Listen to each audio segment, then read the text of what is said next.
Thank you, Chairman.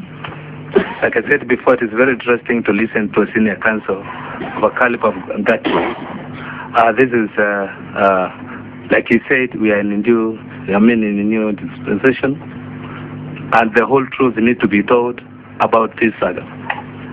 My question was very simple, Mr. Chairman. I did not touch into any matters in the court because I know the law. Whatever is in court is in court, and is upon the court to determine.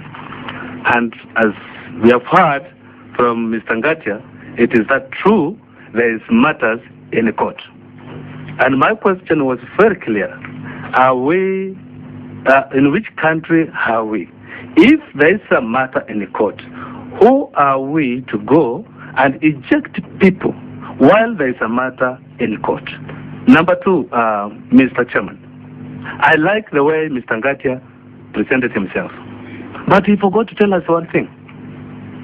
All this happening, whatever happened with the duty-free, world duty-free, the person who are helping these people actually to get these orders, one was Mr. Ngatia himself, because he was the lawyer of the world duty-free. These things happened in 1993. 15 years down the line, Mr. Ngatia was the lawyer of world duty-free, representing Kamlesh and the other person.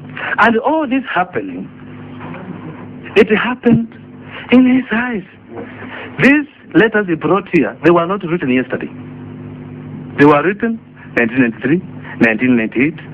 And he tells us that somebody went to court at night. Actually, that is very serious, because this is a house of law. We make laws here. We really want to know which judge sat at night and gave Kamlesh or whoever orders at night on the 31st July, on 30th July, because I want to restrain myself on the 30th July 2013, because my question came from that particular order. We really want to know which judge sat at night. He was in the camera when he said he went at night.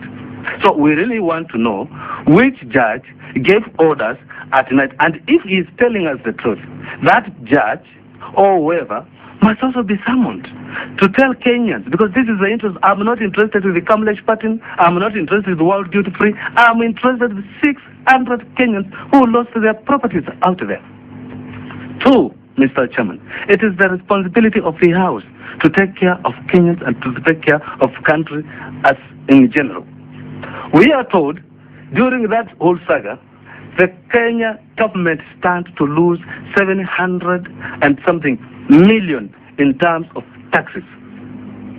JKIA is demanding from this company 738 million, which were not paid as taxes, in a resort to what happened at the airport. Kenyans are going without food today. This is a lot of money. Members of parliament, actually like me, I don't know whether my salary has come. We have not been paid because the government cannot meet its obligation due to what? Due to negligence, like what happened at the airport. Out of that result, Kenyans lost livelihood, lost their business, money was lost. On top of that, Mr. Ngatia is so good in law. We have what we call, he told us there was no lease. Eventually at the end, he came and told us, yes, there was a lease. What I'm wondering, what is the meaning of this, the Landlord and the Tenant Shops, Hotels, Catering Establishment Act 301? And it says very clear, whether you have, person has not paid the rent, whether the lease has not been extended, whether it has, you cannot move and throw somebody. This law was made in this house to protect the tenant, either by extension, either you gave them the lease by a lawful manner, so long as you have signed. You have signed. Three, Mr. Chairman, if you allow me, Mr. Ngatia tells us there was nothing. They were not communicating with these people. They didn't know them, like CS has put it, that they did not throw away the people. The people who are complaining today. When you look at the letter dated 19th July 2013, it was written by Kenya Airport Authority. a letter of offer to provide custom bonded warehouse services at Jomo Kenyatta International Airport. It is them who wrote. July, they gave. So what did this give? Maybe this letter went to Kenyans who are operating those shops, and they felt, okay, good. The lease will be extended. Here's the offer letter from Kenya Airport Authority. So yes, I do, Chairman. Okay. They gave this, and out of that, Kenyans felt, okay, now we have somewhere to live, and by extension, Mr. Chairman, maybe they went and handed their stocks. So if that letter came to them, and the so-called duty-free, they wrote it to them, and they said, we accept your offer. Here's the letter, Mr. Chairman. Then, on the 31st, after they demolished, this is what I want to understand. After they demolished the premises, they wrote to these people and told them, no, we are not going to accept your offer. And this was done in August 2nd. So when you look at the whole scenario, Mr. Chairman, you will find out that there is something fishy somewhere. We all want to support the CS, removing those people who are living there illegally. We want to see this country running in a better way. But on the other hand, we also want the laws of this country to be adhered to. And there's nobody above the law, Mr. Chairman. And if we say if we must say enough is enough, it is the court which is supposed to give directions. If the matter is in court, I cannot just come and tell you, you stole from me, and this matter is taking long in court, I have to kill you. You cannot do that. So we have to respect the law. This is my point. My point is not about Kamlesh. My point is not about...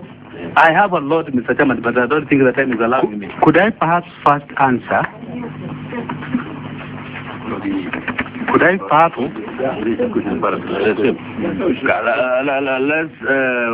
Let's also add on that one. I think, Chair, it's better because it's similar, and I was one of the members supplementary on the statement. Just let me re-emphasize, first of all, that I'm a bit disappointed. Whenever people come to a committee and they come with a lawyer, it just makes the whole process a legal issue. But be that as it may, then I guess we need to engage the lawyer rather than the CS or the management of Kenya Airports Authority. That is whom I thought we should be addressing, because at the end of the day, what we're interested in, Chair, is the events of 1st of August, not the history that, of course, has been eloquently given by one of the top lawyers in Kenya. We know you. The moment we came here, I knew you were going to give an eloquent and good presentation. You are a very good lawyer. We respect you. But I am wondering whether, in terms of 1st of August, you have the capacity to answer the events of that night and not the Kenya Airports Authority and the CS. And therefore, Mr. Chair, I do have, contrary to your good pictures of custom bonded goods in a lorry, well organized, I do have pictures of the way these custom bonded goods were removed and by the people who removed them. And my concern is simply on the security status of the Jomo Kenyatta International Airport. I, as a member of parliament, cannot enter JKIA without thorough screening. In the middle of the night, it baffles me, Chair, and I will give you the pictures through the chair, how young men wearing shorts and carrying crowbars to cut open the duty-free shops could be allowed, even with your good explanation as to why you needed to get rid of the duty-free shops because their lease had expired the day before. My question is this the safest and best way to evict a tenant who has been there for over 50 years, difficult as that tenant may be, because for me it is a breach of security? And Chair, if you see the pictures that I have, you will be shocked that this is happening in our airport. Secondly, Mr. Chair, and I'll pass that on to the Chair, I have no interest in making this a publicity stunt. I'm more interested in the safety of the airport. Secondly, Chair, because because the good lawyer has spoken very eloquently on the side of the Kenya, I'm actually wondering, Chair, I'm a bit confused, whether he's representing the CS or the Kenya Airports Authority, or as my colleague has said, Kamlesh Patni. Because I do have evidence here of Patni instructing you in 2005. However, even in your speech, what you've told us, you seem to say people's eyes were closed. If there were any people's eyes closed, more is Kenya Airports Authority. They're sitting next to you. I'm wondering whether you're representing them, because if you are, then why can't you just tell us why they were closing their eyes? And who was instructing them to close their eyes? Because honestly, I have seen so many PSs, and I would hate one day that after being given a job in a government, you are vilified by the successive government as being incompetent, as having been conniving, because I have seen a letter to one PS Mbindio, another one Mbithi, another one Oyugi. I don't know how many other PSs after that could have been involved in this massive fraud, because you've called it massive fraud. So what I'm saying is, during this time, please give me time to explain. During this time, at least according to the documents you're giving us, 3 PSs were involved in massive fraud to defraud the Kenya Airport Authority of space to expand. 3 PSs. A number of chairs or executives of the Kenya Airport Authority were involved in massive fraud because they were unable to do what their juniors were doing. A junior who you say is a hero, I agree. If a acting director of aerodromes could write, why couldn't simply the chair or the executive director of Kenya Airports Authority write that letter? It means they were also in connivance. And by extent, of course, you said the government of the day and the cabinet ministers of the day. So I know Kamlesh Patni's name excites Kenyans, and everybody thinks whatever is involved with Kamlesh Patni, Kenyans don't want to hear about it. But that is a red herring for me. I think Kamlesh Patni, the law is there. If we're in a due dispensation, let him be followed up. Let him go through the court process. If he could buy judges before, I don't think the CJ would be very happy to hear that he can buy judges now. So let him be taken to court. But can we have answers on what happened on 1st of August? Why was there such a big breach of security? Can you be able to answer that and maybe a letter, this letter also? Yes, I will. Mr. Chairman, I think I'll just answer a bit of it, and then my other colleagues, including the CS, will answer. Have you seen this copy? Maybe the one on the Musuna. It's best that we have a look at it. This is not the same issue he is talking about. This is another area that maybe they were given an alternative. Yes. Now, we will answer all those, but it's important. Yes.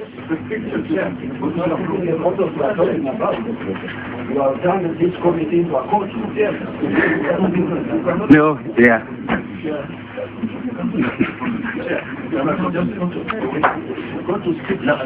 What of our review members? Let's listen.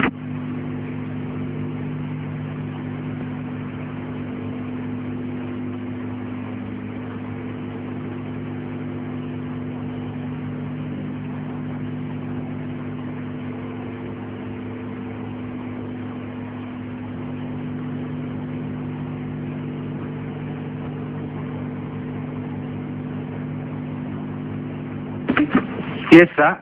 Let me first answer by stating a few facts, which is quite important. I have absolutely, or my conscience is quite clear, honorable members. I acted for Kamlesh Patni when he was charged with murder. I am the one who defended him and had him acquitted of the offense of murder at the High Court, Nairobi, in a public trial where he was prosecuted by Mr. Philip Murgo, who was the Director of Public Prosecution. I did it publicly, and I'll do it again and again, God forbid, if he has he is charged with an offense and he comes to me. But that does not mean, honorable members, that I now become beholden to him. Independence means that you can also act for somebody else. In 2003, I acted for a receiver at duty free. True enough, I had correspondence with Kamlesh. but the person I acted for was the receiver manager. But even if I had acted for him, it doesn't mean you're beholden to that person. Mheshimiwa Shebesh, it will be my joy and honor to act for you. But if 5 years later, a different situation arises, sorry, my very good friend, I'll still act for you, provided there is no conflict of interest. Yes. Any matter that you had told me 5 years ago, I'll never use it to your disadvantage. JKIA, we have heard you on this matter. Sawa? That you didn't ask. So, the fact that I acted for Kamlesh, I've acted for very many people but in this not on republic. duty free. Ngatia, on duty free, you never represented. No, I acted for a receiver in duty free. But not Kamlesh. No, not Kamlesh. Kamlesh was never. Can I just say one thing? Yes. Obviously, I am not here to accuse you of anything. Thank you. Just the information I have. It talks about Kamlesh Party versus World History Company and others. I guess that's what you're. Yes. We are not lawyers, don't understand. All I know is that this is Kamlesh, it's the same issue. Yes, there was a receiver who had been appointed. That is explainable through the chair. That's okay. I'll handle this matter. Yes, Mheshimiwa. I think it's important we understand what exactly he acted on, so that we don't get the impression. He said it has nothing to do. He acted on the mandate. No. Well, he has also mentioned that he acted on behalf of a receiver on World Duty Free. Can you just expound that a little more? Okay, so can you do that? In 2003 to 2005, there were two receivers who had been appointed. Two receivers, Mzungu and also Gethongo. I seem to recall Mr. Gethongo. I acted for the Mzungu receiver in a case, one case, not 100 cases, in a case that was at Milimani Commercial Court.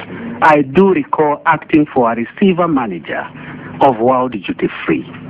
I did not act for Kamlesh in the cases he had against Kenya Airport Authority. So you see the case that Mheshimiwa is referring to, the heading is Kamlesh Patni against World Duty Free, not Kenya Airport Authority. Because Kamlesh was fighting together against World Duty Free. Are we together? Yeah. Can I just make it clear? There's nothing to fear, because the better if you clear it, so that there is no conflict of interest. That's our interest only, that there would be conflict. Because according to this letter, coming from your Ngatia and Associates, addressed to the Group Managing Director, World Duty Free Company, British Virgin Islands, the reference is Kamlesh Patni versus World Duty Free. High Court 418. And the High Court for number 418 of 1998. What this letter speaks of is that, as instructed, which is, I guess you're telling the Group Managing Director of World Duty Free Company, British Island, as we appeared before the duty judge on Wednesday for hearing on the chamber summons application seeking a stay of further proceedings due to the constitutional motion which was filed on 3rd May 2005. When you finish that statement, you go on to say you engaged us to file an application to enjoin you in the suit as a defendant, and on that basis you are the lawful owner of the suit property. You will recall that we raised a fee note for the anticipated services, being enjoined in the suit and defense in the review application. We requested you to pay 634,000 being deposit. You paid 3,000. And the balance is 300,000. Attached to it is a check paying the balance of 300. So I just want to ensure that there is no conflict of interest in this matter, because it seems like you are working, you on this, you are acting for Kamlesh Patni, and now you are acting for Kenya Airport Authority. The direct answer is, who have I addressed the letter to? World Duty Free, not Kamlesh Patni. No, the Group Managing Director. You just said that British Virgin Island was Kamlesh Patni. You've just explained to us. I was trying to explain to you, madam, that as a matter of fact, yes, I should. Let you have it so that we can be able to respond to No, give him. And he don't leave. Give him so that he can respond.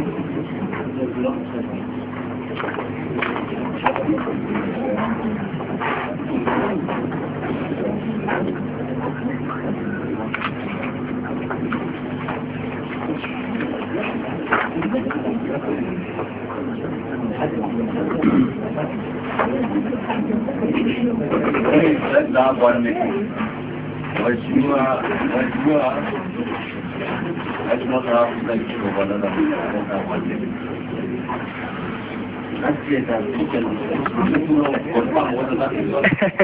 Yes. Well, let's proceed on the basis that it's quite likely it is my letter. Let me once again emphasize my connection. But why don't we start even from the most listened? 3 months ago, Mr. Chairman, honorable members, Kamlesh Mpatni obtained an award of 4.8 billion against Kenya Airports Authority. No, I want to answer. No, I am coming. Please, I'm coming to answer because there's a direct question by Mheshimiwa, and I think it's important I answer her. Now, there was that award of 4.8 that ought to be paid by the taxpayers because Kenya Airports Authority is a statutory body. Kenya Airport Authority instructed me to go to court and challenge that award. It is the biggest award Kamlesh has to date. I have been to court not less than 7 times. He has not said there's a conflict of interest. He has not. We have been to court with his lawyers 7 times. If you so wish, I'll give you the proceedings, and you see in each one of those, they have never said there's a conflict of interest. For the simple reason, Madam, Mr. Chairman, this matter, as I recall, and I'm requesting you, please, if you so wish, I can send you my file. I was acting for Michael Scanlon. Michael Scanlon was the receiver manager of World Duty Free at that time. It was Michael Scanlon. And I can be able to send you my file, and you see, actually, I was acting on behalf of Michael Scanlon. And this is something we can ascertain. We can ascertain from 2 things, from my file, and more important, the fact that today, in the most important case Kamlesh Mpatni has in the High Court, I am on record leading a team of 3 other lawyers acting for Kenya Airports Authority, and he has never said I have a conflict of interest.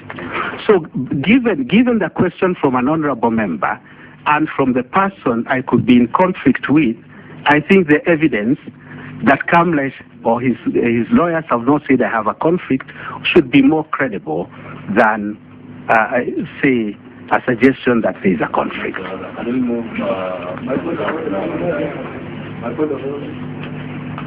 Very important. Okay. We're not talking about the story. We are not supposed. Also, we are not supposed to lie in this committee. Mr. Ngate says there is nothing, or he has never received any letter of complaint or conflict of interest.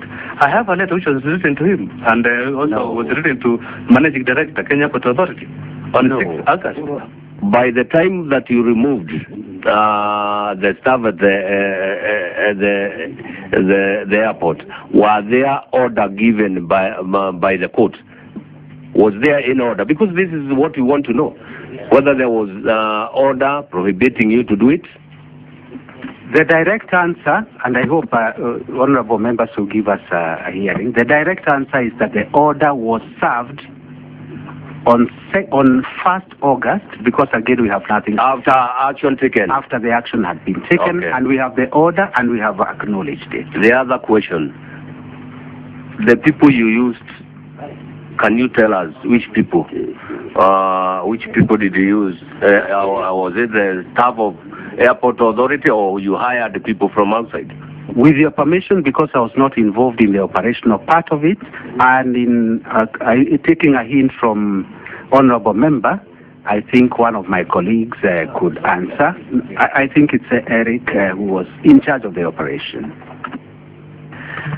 Chairman, honorable members, the airport is a very big industry. We have cargo handling, in excess of 100 tons every day. We have several constructions going on, and we have a lot of casual workers, and also people who would be willing to do a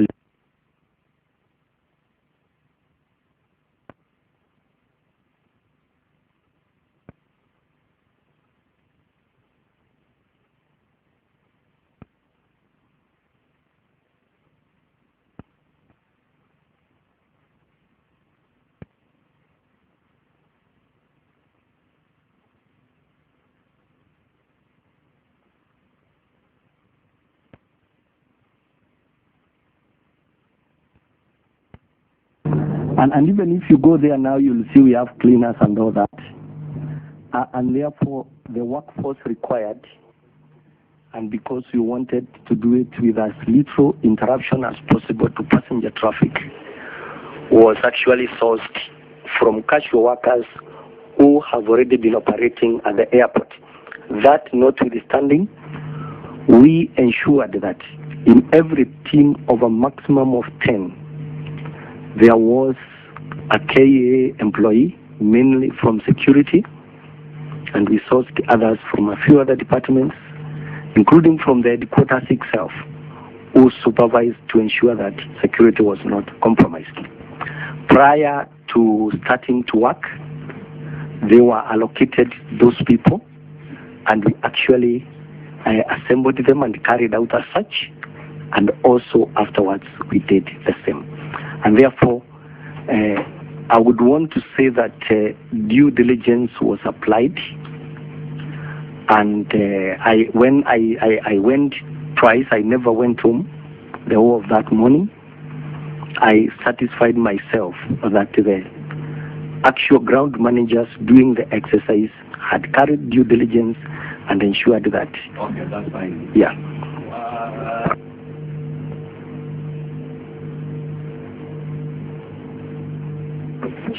Chair, thank you very much. I will not maybe pursue the line which Mr. Eric just talked about, but maybe the basics which Mr. Gatti has given us earlier. One, the first world duty-free was registered in the Isles of Man. The agreement signed in April 1989, we say there was no lease agreement. The second agreement was signed in world duty-free in British Virgin Islands. Again, you talk about no lease. But in your speech again, you have referred to leases. That some leases were coming to an end on 31st March, and that some were coming to 31st July. If there were no leases, which are these leases? So that, you know, I think the sense is that you have the leases have come to an end, and you have decided to evict those persons who were there illegally. If these people were illegally from the beginning there, I don't know where these other leases are coming in. Thank you.